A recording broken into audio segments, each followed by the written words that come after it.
My sister switched my heart medication as a joke. When I collapsed, my parents begged me to keep quiet. But when the toxicology report came back, the doctor's face turned white. What they found in my system wasn't just a prank. It was attempted murder. But my name is Sharon, and this is about how my sister Madison nearly killed me, how my parents tried to cover it up, and how karma served the most brutal justice I've ever witnessed. To understand the full scope of what happened, you need to know about my family dynamic. I'm 24, the older sister by 2 years, and I've lived with a congenital heart condition called hypertrophic cardiomyopathy since birth. It's not a death sentence, but it requires daily medication and careful monitoring. My younger sister Madison has always been what you'd call the golden child, prettier, more outgoing, and somehow always managed to make my parents believe she could do no wrong. Madison works as a pharmacy technician at a CVS downtown, a job she got right after barely graduating high school. She's always been jealous of the attention my medical condition brings me, constantly making snide comments about how I milk it for sympathy. She'd roll her eyes whenever I took my medication, Emtopriol, twice daily without fail. She called me Pill Popper Sharon behind my back, thinking I couldn't hear her. The setup for what happened began 3 months ago when Madison started dating Travis, a guy she met at some bar. Travis was trouble from day one, covered in tattoos, unemployed, and always asking Madison for money. My parents, Robert and Linda, surprisingly loved him. They thought he was edgy and interesting, unlike my boyfriend Jake, who they considered boring because he's an accountant. Madison had been acting strange for weeks before the incident. She'd hover around when I took my medication, asking weird questions about what would happen if I missed doses or took the wrong pills. I thought she was just being her usual nosy self. I had no idea she was planning something that would literally stop my heart. The day it happened was a Tuesday in March. I was getting ready for work at the marketing firm where I'm a project coordinator when I took my morning dose of Emtopriol. The pills looked exactly the same as always, small white round tablets. I thought nothing of it and headed to work. About 2 hours into my workday, I started feeling off.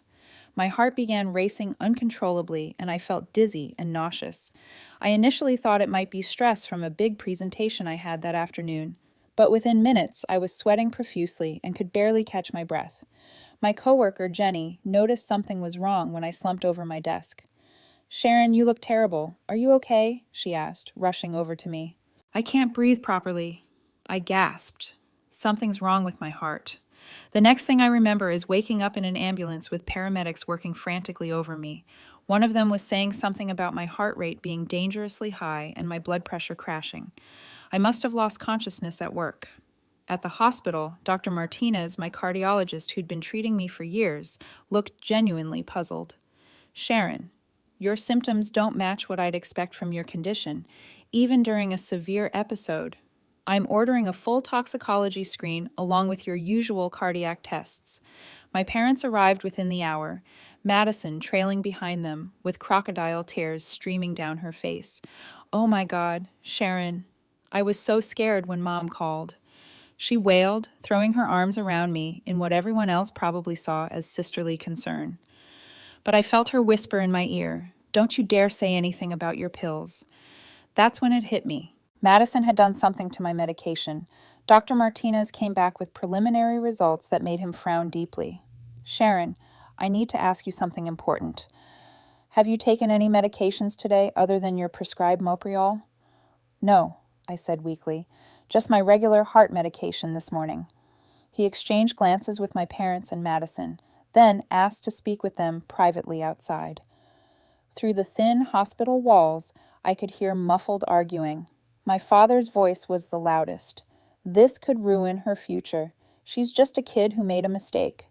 When they returned, my parents looked pale, and Madison appeared to be genuinely panicking now. Dr. Martinez sat down beside my bed with a grave expression. "Sharon, the preliminary toxicology results that show traces of Adderall in your system, specifically a very high dose of dextroetamine.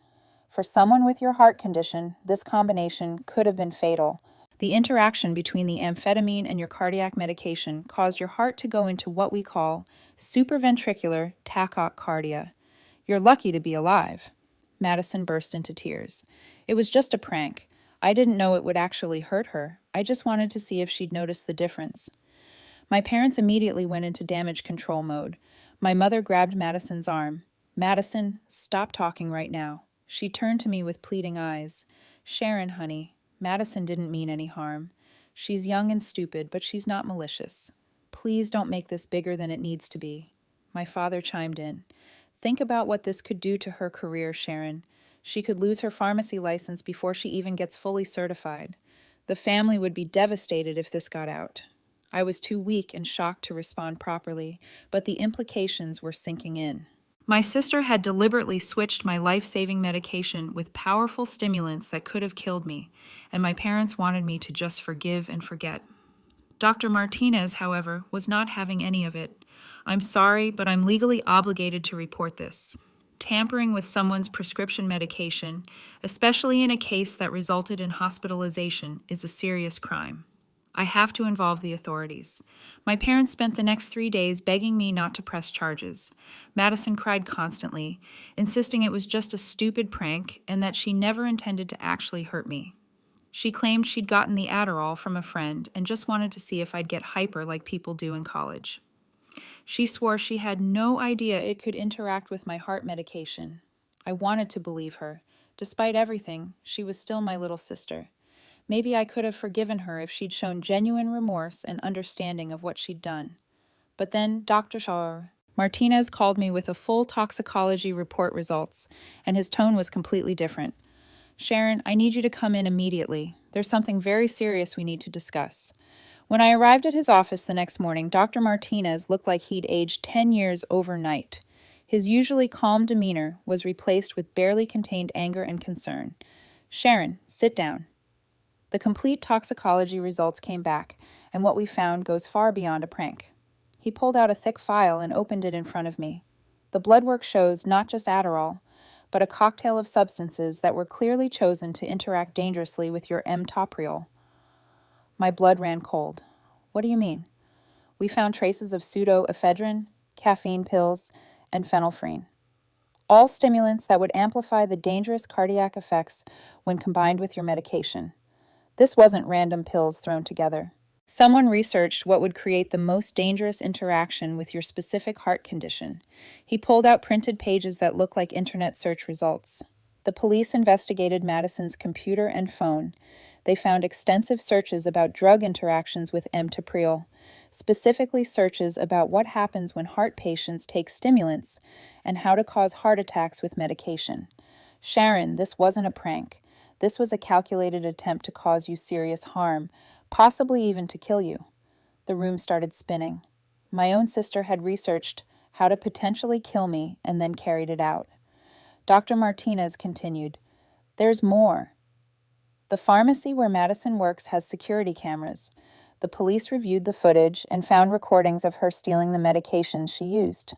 She'd also accessed these drug interaction database multiple times to research the specific combinations.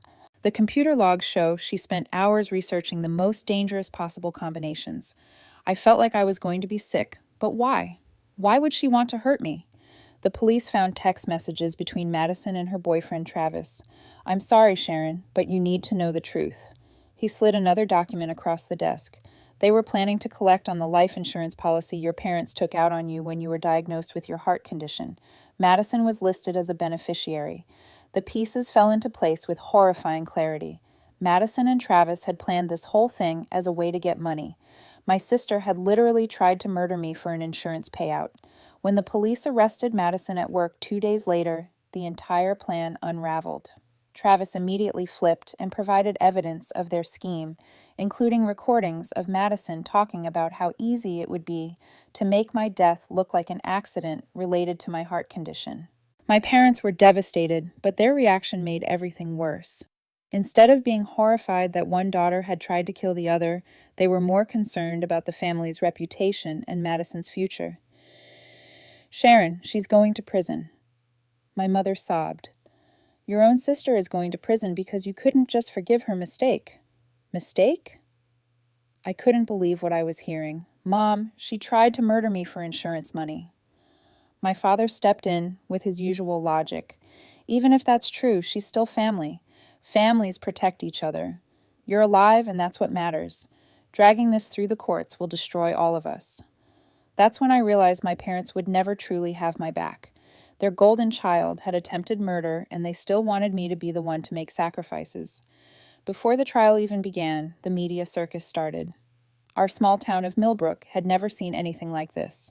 A pharmacy technician trying to murder her own sister for insurance money. The local newspaper, the Millbrook Herald, ran front-page stories for weeks. The headline that still haunts me read, "Local woman poisoned by sister in insurance scheme. My life became a fishbowl overnight. Reporters camped outside my apartment. Co-workers whispered when they thought I couldn't hear. And strangers at the grocery store would stare and point. I had to take a leave of absence from work because the stress was affecting my heart condition, which meant I was stuck at home watching news coverage of my own near-death experience." The worst part was seeing Madison on the news during her perk walk. She had the audacity to look wounded and confused, as if she couldn't understand why everyone was making such a big deal about her mistake. Her booking photo showed her crying, and the caption reads something like, "Tearful sister claims it was just a prank gone wrong." Jake was incredible during this time. He basically moved in to help take care of me and shield me from the media attention. He fielded phone calls from reporters, grocery shops so I wouldn't have to face the stares, and help me when I had panic attacks about taking my medication. Even though the pills were now coming directly from the pharmacy in blister packs that couldn't be tampered with, I still had anxiety every time I had to swallow them. My parents, meanwhile, hired the most expensive defense attorney they could find, a slick guy named Richard Blackwood from the state capitol, who specialized in high-profile criminal cases. They took out a second mortgage on their house to pay his retainer fee. This attorney immediately began a media campaign to paint Madison as a troubled young woman who'd made a terrible mistake, not a calculated, attempted murderer. I remember seeing my mother on the local news pleading Madison's case. Madison is a good girl who made a horrible error in judgment. She's not a monster. She's always loved her sister, and this was just a prank that went terribly wrong. We're asking the community to show compassion for our family during this difficult time. Watching my own mother minimize my near-death experience as a prank gone wrong while I was still recovering from the trauma felt like being stabbed all over again.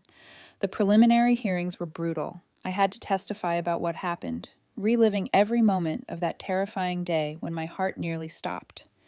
Madison's attorney, Blackwood, tried to paint me as vindictive and unforgiving, suggesting that I was exaggerating the severity of what happened because I was jealous of Madison's relationship with our parents. "Isn't it true, Miss Patterson, that you've always resented your sister for being more popular and outgoing than you?" he asked during cross-examination. "No," I replied firmly. "I've never resented Madison for her personality. I resented that she tried to kill me." Blackwood pressed on. "But you admit there's been sibling rivalry between you two. There's a difference between sibling rivalry and attempted murder, Mr. Blackwood." The prosecutor, District Attorney Rebecca Chen, was fantastic. She was a tough woman in her 40s who built her career on complex criminal cases. During our preparation meetings, she explained the strategy. Madison's team is going to try to make this about family dysfunction and sibling rivalry. DHN told me they want the jury to see this as a family squabble that got out of hand, not a premeditated murder attempt. We need to stay focused on the evidence, the research, the planning, the theft of medications, and the clear intent to cause you serious harm. As we dug deeper into Madison's activities leading up to the incident, more disturbing details emerged. The police had obtained warrants for her social media accounts, and what they found was chilling. She'd been posting cryptic messages on Instagram and Facebook for months before the attack. Things like, "Some people don't appreciate what they have until it's gone, and karma has a way of evening things out." More troubling were her private messages with Travis. In addition to discussing the insurance money, they'd also talked about what they would do with their lives once I was out of the picture. Travis had sent Madison links to apartments they could rent together, vacation destinations they could visit, and even engagement rings he wanted to buy her with the insurance payout. One text message exchange particularly stood out. "Madison, are you sure this will work? What if she survives?" "Travis, baby, trust me. With her heart thing, even if she doesn't die, she'll probably have brain damage from the oxygen loss. Either way, she won't be a problem anymore. Madison, I just want her gone. I'm so tired of everything being about Sharon and her stupid heart. When we get the money, it'll finally be about us." These messages were read aloud in court, and I watched Madison's face crumble as she realized how damning her own words were. Her parents, my parents, sat in the gallery behind her, my mother weeping silently, and my father staring straight ahead with a stone-cold expression. The trial lasted 8 months, but it felt like years. The evidence was overwhelming. The internet searches, the stolen medications, the text messages with Travis, and the security footage all painted a clear picture of premeditated attempted murder. Madison's defense attorney tried to argue it was just a prank gone wrong, but the prosecution's case was ironclad. During the trial, more disturbing details emerged. Madison had been slowly replacing my medication with Placios for weeks before the big event, testing to see how much she could get away with without me noticing. The Adderall incident was supposed to be the final act that would either kill me or leave me brain damage from oxygen deprivation. Thay's internal investigation revealed that Madison had been stealing medications for months, not just for this incident, but for various schemes. They found evidence she'd been selling prescription drugs to college students, using her access to feed a small but profitable side business. The attempted murder was just the culmination of a pattern of criminal behavior that had been escalating for over a year. Dr. Martinez testified as an expert witness about the specific effects of the drug combination Madison had used. His testimony was devastating for the defense.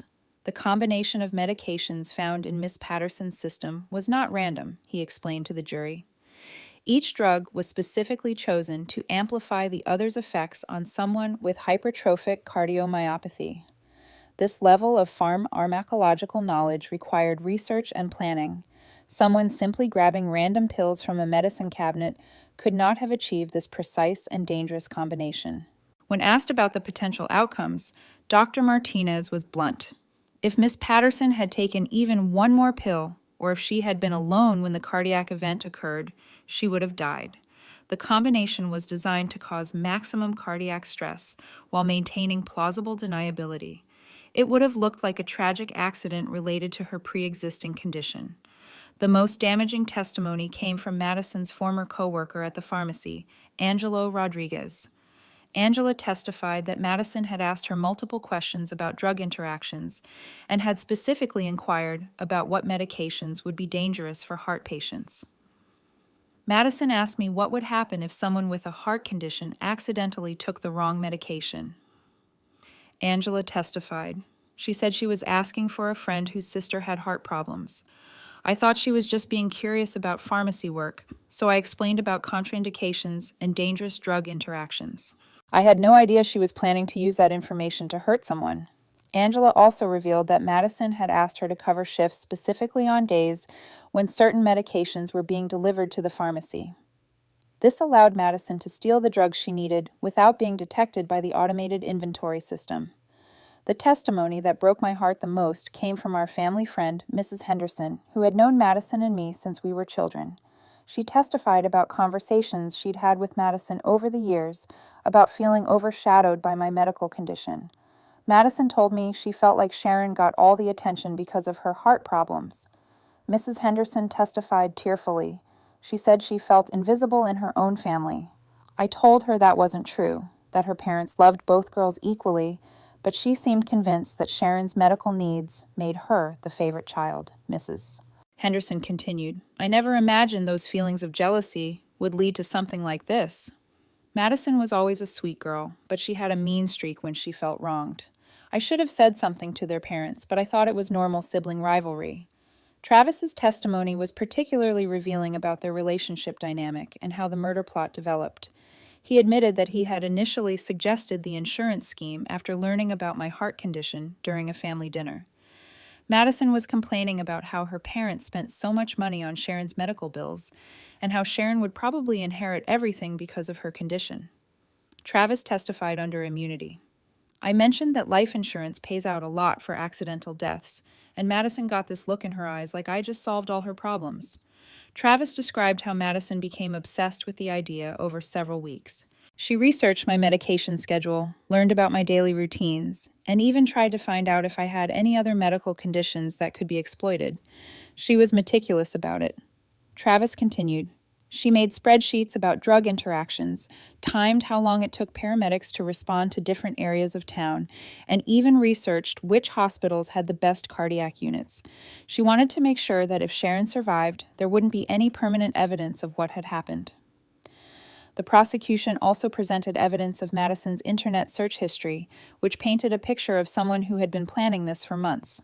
Her searches included how long before heart medication stops working, signs of accidental drug overdose, can autopsy detect switched medication life insurance payout for accidental death versus natural death, best way to hide evidence of medication tampering.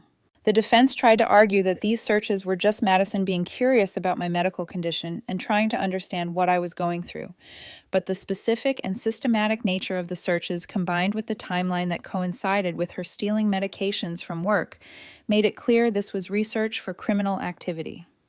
During her testimony, Madison finally took the stand in her own defense.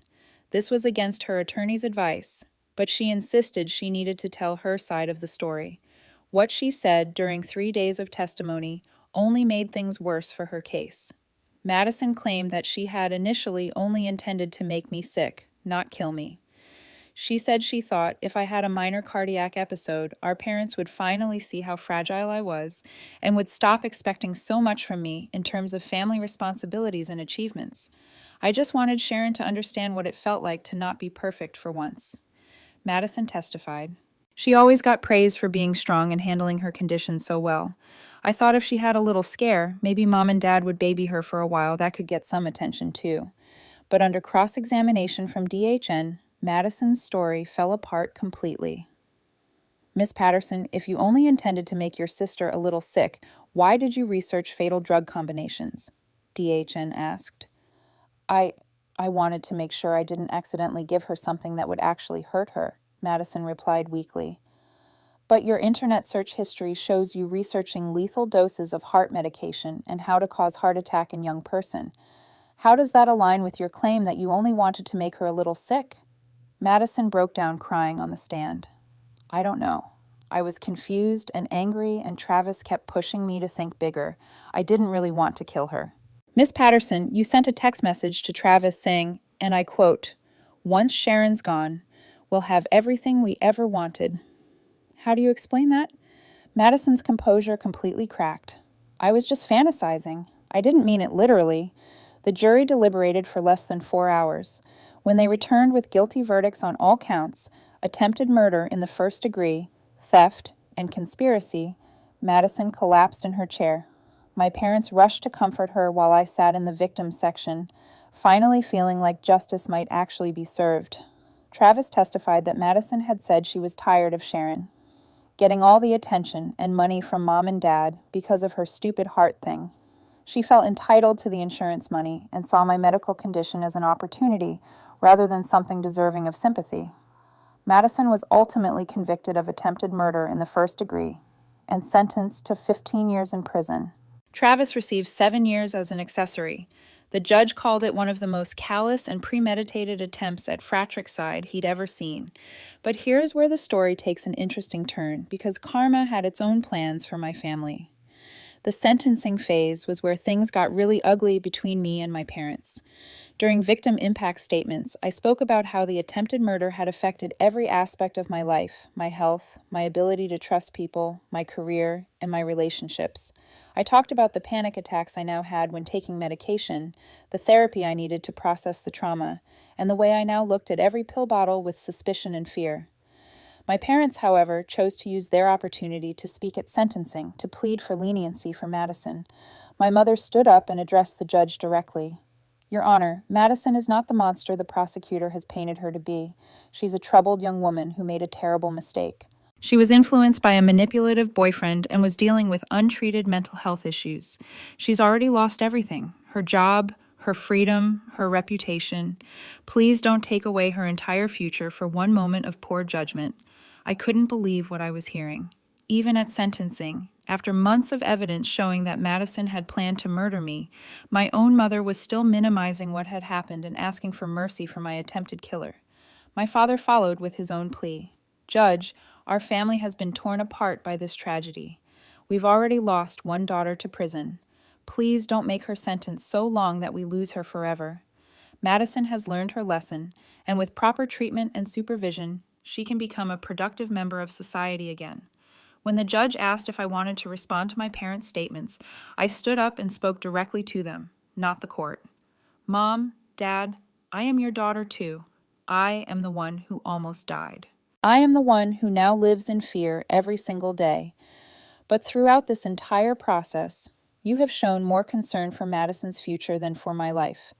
You have never once asked me how I'm healing from this trauma. You have never once expressed gratitude that I survived your other daughter's murder attempt. I turned to address Madison directly. Madison, I don't forgive you. I don't wish you well. I don't hope you find peace or redemption. You researched how to kill me, planned my murder for months, and carried it out. The only reason I'm alive is luck and good medical care. You deserve every single day of whatever sentence this judge gives you. The judge, the Honorable Patricia Williams, was clearly moved by the evidence and the victim impact statements. When she handed down Madison's sentence, her words were scathing. Miss Patterson, this court has seen many cases of sibling rivalry, family disputes, and even domestic violence between family members. But rarely have I seen such calculated, cold-blooded planning to murder a family member for financial gain. Your actions were not a moment of passion or poor judgment. They were the result of months of planning, research, and deliberate steps to end your sister's life. Judge Williams continued, the evidence shows that you researched the most effective ways to cause your sister's death while making it appear accidental. You stole medications from your workplace, violated your professional responsibilities, and manipulated family dynamics to position yourself as the grieving sister who would benefit from your victim's death. This represents a level of premeditation and callousness that demands the fullest extent of the law. Madison was ultimately convicted of attempted murder in the first degree and sentenced to 15 years in prison. Travis received 7 years as an accessory. The judge called it one of the most callous and premeditated attempts at fratricide he'd ever seen. The aftermath of the sentencing was when my relationship with my parents completely disintegrated. They were furious with me for not showing mercy during my victim impact statement and for not pleading with the judge for a lighter sentence for Madison. You could have asked for leniency, my mother said coldly as we left the courthouse. You could have told the judge that you forgave her and wanted her to get help instead of punishment, but you chose revenge instead. I chose justice, I replied. There's a difference. My father shook his head. We raised you better than this, Sharon. Family should forgive family. Did you raise Madison to murder family? I shot back. Because that's what she did. She didn't steal $20 or crash the car or get caught smoking weed. She tried to kill me. And you two have spent more time being angry at me for surviving than being angry at her for attempting murder. That was the last civil conversation I had with my parents for months. 6 months after Madison's sentencing, my parents were facing serious financial difficulties. The legal fees from her defense had drained their savings, and my father's business was struggling because of the negative publicity from the trial. Local news had covered the story extensively, and people in our small town weren't eager to do business with the family of an attempted murderer. My mother called me one evening crying, "Sharon, honey, we need help. The house is going into foreclosure and your father's business is failing. We know we haven't been the best parents through this whole thing, but you're the only one who can help us now." I listened to her plead for financial assistance, explaining how they'd lost everything trying to save Madison. She wanted me to take out loans or use my savings to help them keep their house. "Mom," I said calmly, "Madison tried to kill me, and you both asked me to cover it up to protect her. You cared more about her reputation than my life. Why would you think I'd help you now?" "Because we're family," she cried. "Family helps family." "You're right," I replied. "Family should help family. Where was that energy when your daughter was trying to murder me?" I hung up and blocked their numbers. 2 months later, my parents lost their house. My father's business went bankrupt, and they had to move into a small apartment across town. The stress of everything caused my mother to have a nervous breakdown, and she was hospitalized for 3 weeks. During this time, I received a letter from Madison in prison. She was finally ready to apologize. Not the fake tears and manipulation from before, but what seemed like genuine remorse. "Sharon," the letter read, "I know I can't undo what I did to you. I was jealous, stupid, and greedy. I let Travis convince me that you were the reason our parents never paid attention to me, and I believed that getting rid of you would solve all my problems. I see now how insane and evil that thinking was. I don't expect forgiveness, and I don't deserve it. I just want you to know that I understand now how much I hurt you, and I'm genuinely sorry. The letter continued for 3 pages, detailing how prison had given her time to reflect on her actions and how she'd been seeing a therapist to understand her jealousy and resentment. She didn't ask for anything from me. No visits, no money for commissary, nothing. It was just an apology. I wrote her back once. I told her that while I appreciated her apology, forgiveness wasn't something I was ready to consider. I explained how her actions had destroyed not just our relationship, but my relationship with our parents, and my ability to trust people in general. I let her know that I hoped she would use her time in prison to become a better person, but that I wouldn't be part of that journey. A year after the trial ended, I received an unexpected call from a lawyer.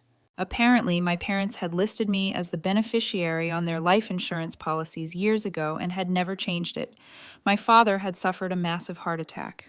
The irony wasn't lost on me, and my mother had died in a car accident just 2 months later. I inherited everything they had left, which admittedly wasn't much after all the legal fees and financial troubles, but it included the life insurance policies that totaled nearly $400,000. The lawyer also informed me that Madison would be eligible for parole in 8 years with good behavior, but that she'd signed legal documents renouncing any claim to the inheritance or any future family assets. She'd also written a formal letter to be given to me upon our parents' deaths.